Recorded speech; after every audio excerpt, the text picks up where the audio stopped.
Your attention, please. For some of us, these are uncharted, turbid water. Multisectoral cyber attacks and similar activity in critical infrastructure of vital importance. So, hybrid wars, something we should learn to live with. We are subject to that all over the planet.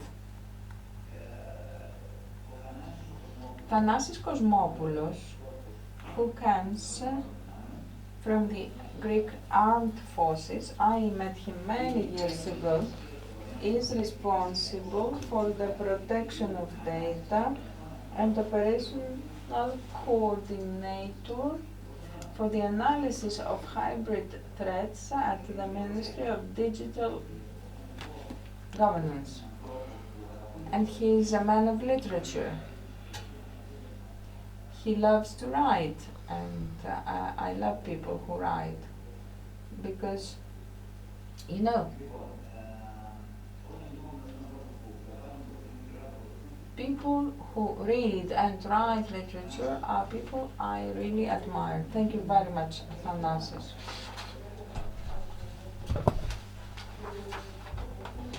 Thank you very much. I'll be very brief. Being amongst a lieutenant general and a vice admiral, you can understand that a simple colonel cannot be but awkward. I remember such an incident in Papago where there was a car crash between two high-ranking officials, and there was a simple policeman, police officer who tried to help. So this is how awkward I feel. So I'll be very brief. It's quite late. I'd like to warmly thank Nikos Khediroglou, who is not a simple journalist, because aside from his qualifications in academia, he has had studies abroad. He speaks more than 3 languages. He too has significant writing activities. I think he has been the author of 12 books. 12 is it already? Yes, well, it's quite impressive. And it's books, literary books, philosophical subjects, etc. This is why I'm really glad, and I had the honor of him accepting my invitation to moderate an event I organized myself. So anyway, I have my presentation in a USB because there's always a plan B in the ministry. So I have it here if you don't find my presentation, because something might happen. I have a USB. So we are talking about cyber attacks in critical infrastructure, energy infrastructure. I was discussing with an American lieutenant general. Okay, my USB. So I was discussing with him when I served my military service. Since I was speaking French and English, they assigned me as an escort officer to an American who had come, a brigadier, and he became lieutenant general later on. I had his email, I would send him photographs, etc. And a few days ago I found out that he is President Trump's envoy to Ukraine, Major General Keith Kellogg. So I sent him the email. He is, of course, older, etc. He was reminded of the tour he had taken in Greece, etc. I wish him success, etc. Anyway, amongst other things, he told me that Well, he asked me what I was involved in, and he said that number one threat to us in the US is a cyber attack in the electric grid. And why is that so important? I asked. He said that it will take us more than 18 months to return to the previous operational status. Keith Gallagher.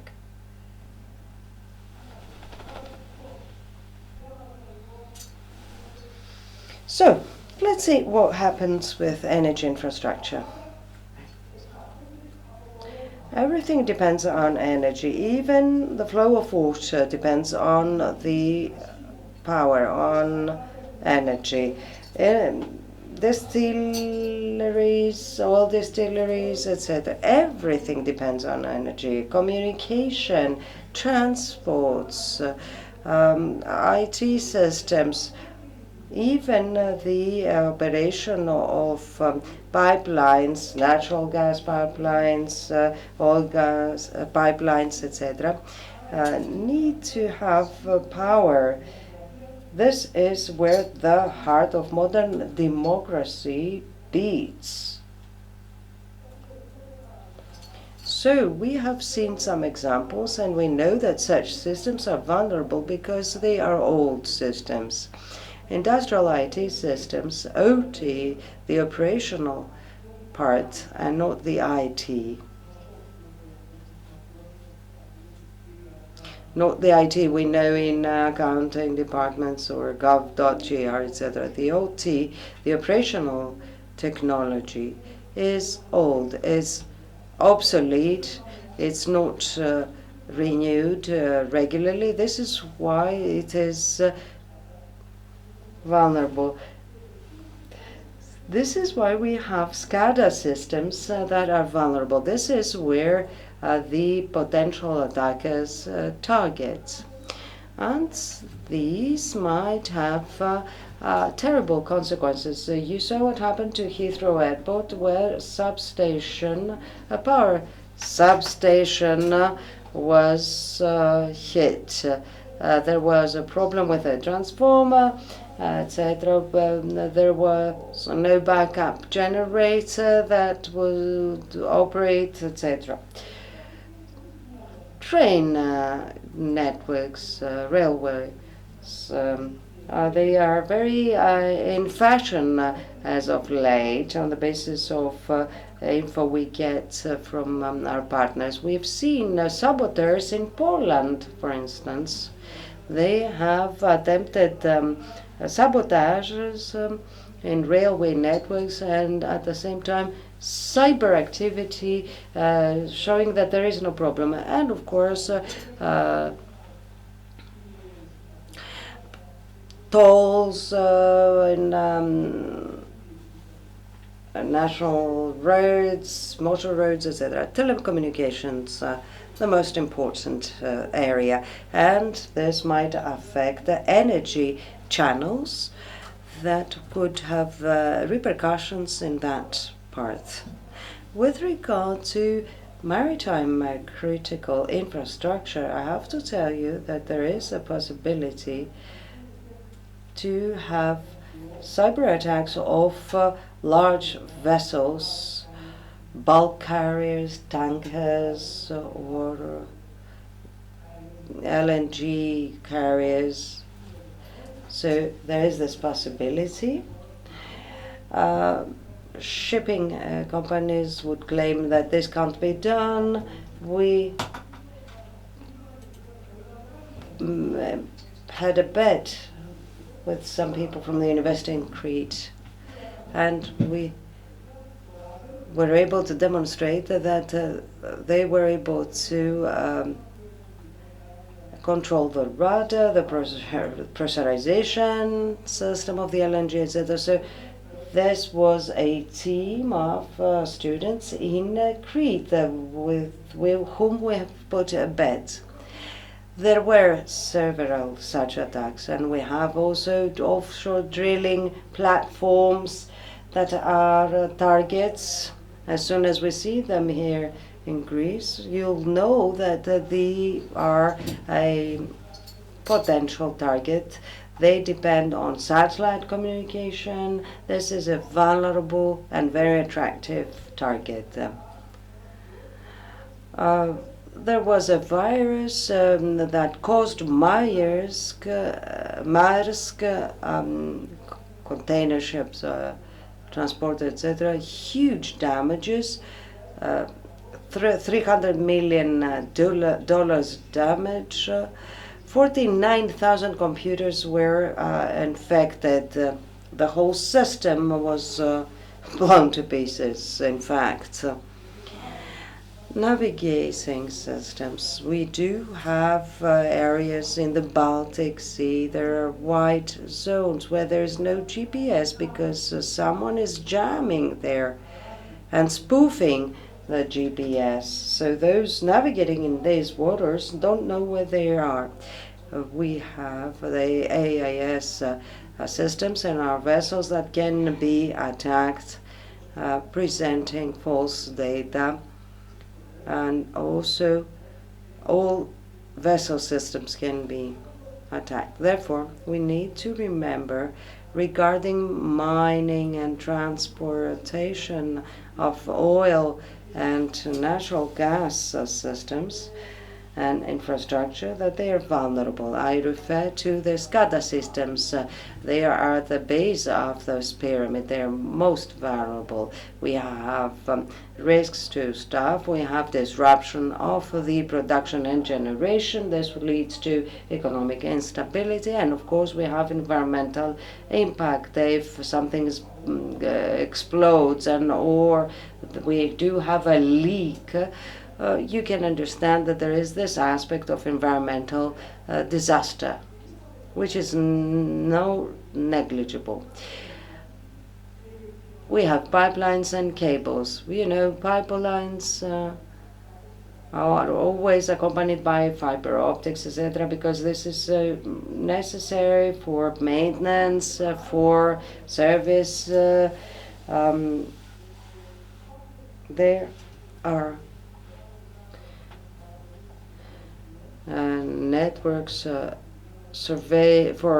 submarine surveillance. These have been laid for decades, and submarine infrastructure, pipelines, submarine and underwater infrastructures. We have vessels, anchors that are drawn for miles by accident or so-called accident. So you can understand that underwater pipelines are quite unlucky because they explode on their own, or so it seems. So this is why we say that in cybersecurity is not only about an IT issue. This we used to say in Bucharest in Romania in an event by ENISA. It's a matter of natural security. For instance, they cut the pipeline or they cut the cable, as was the case in Marseille.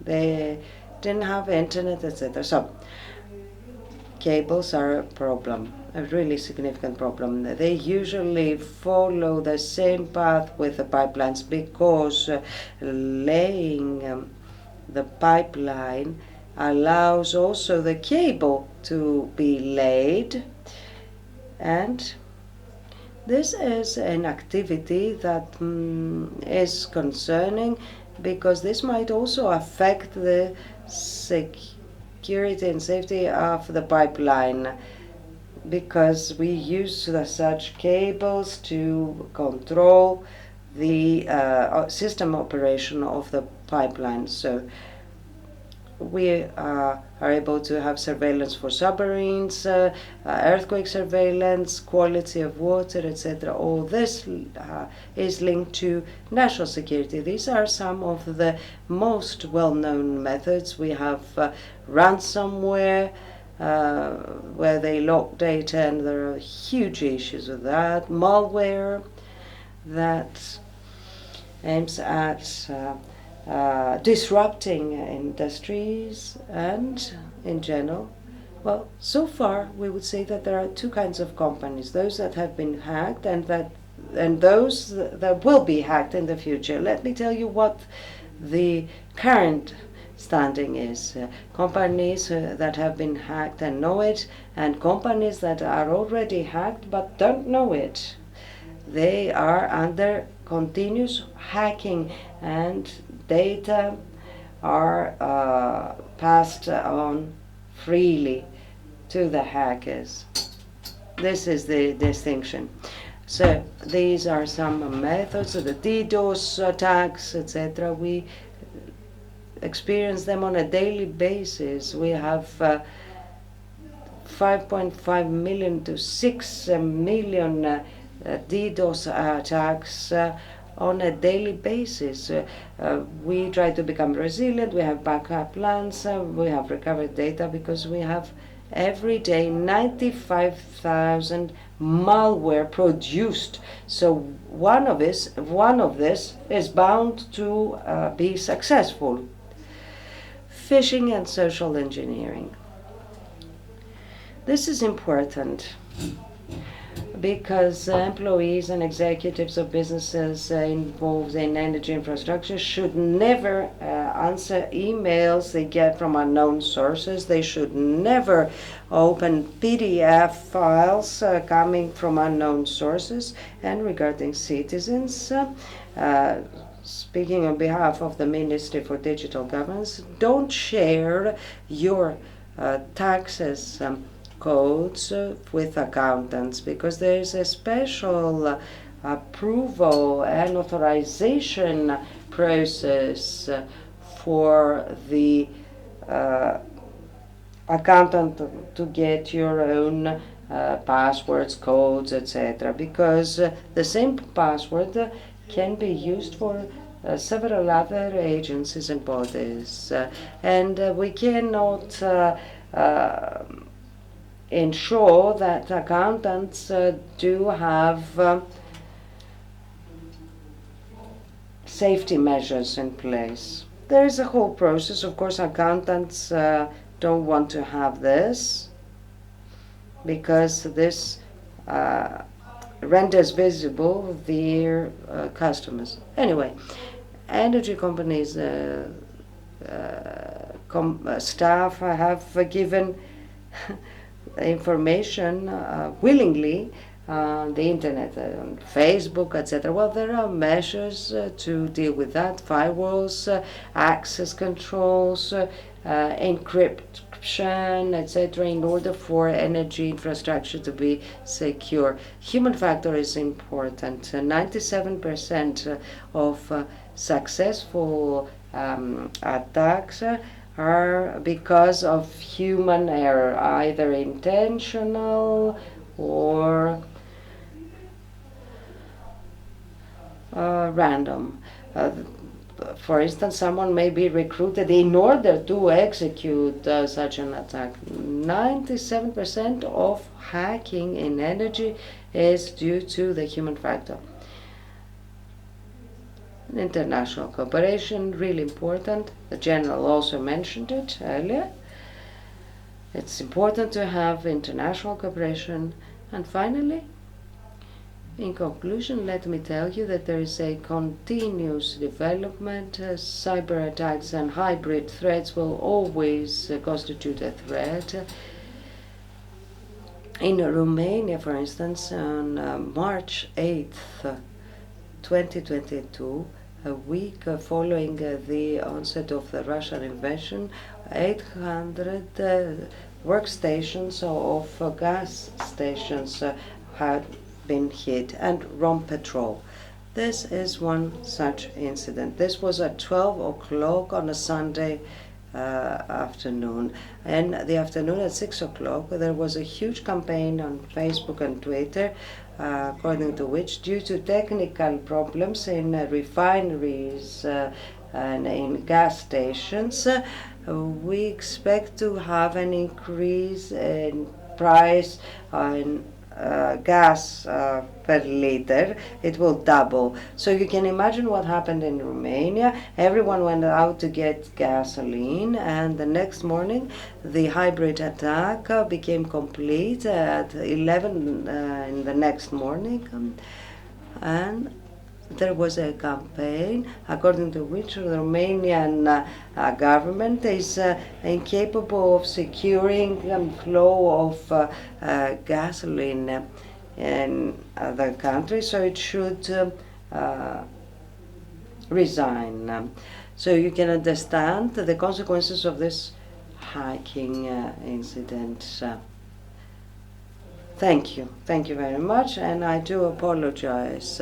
I need to leave at 11:15 because we'll have a meeting, because we'll be voting a bill of law on the Digital Governance Act. But your presentation was excellent, and I know you, and it was worth it for those of you who stayed so late. Cyber attacks can cause problems and damages of many millions of euros and dollars. Today, I took my dog for a walk for half an hour, and then my phone rang. There was a voice in English telling me, "We call you from the headquarters of Greek police to tell you that you are involved in criminal activities, and we know it." I don't know what this means, but in the environment we live, we're always under threat. Cyber attacks are all over. People who are literate can deal with that. But what about our bank accounts? The thing you said about the taxes codes is important, because we have to trust some people. It's not possible to do this alone. Especially if you have the same accountant for many years. Yes, but this is where cyber attacks will aim. I went to China many years ago, and they have a specific application which is like WhatsApp. They have their own WhatsApp. This is the only way you can talk. And this is the thing I used to talk to my wife. I had to ask my family how they were. This is the only thing there. Gmail, Yahoo, Facebook, and all that social media is forbidden. They have their own. In Russia, nothing was forbidden. And I've been many times to Russia. In China, this is a Great Wall of Fire. What is the name? You can't go through that wall.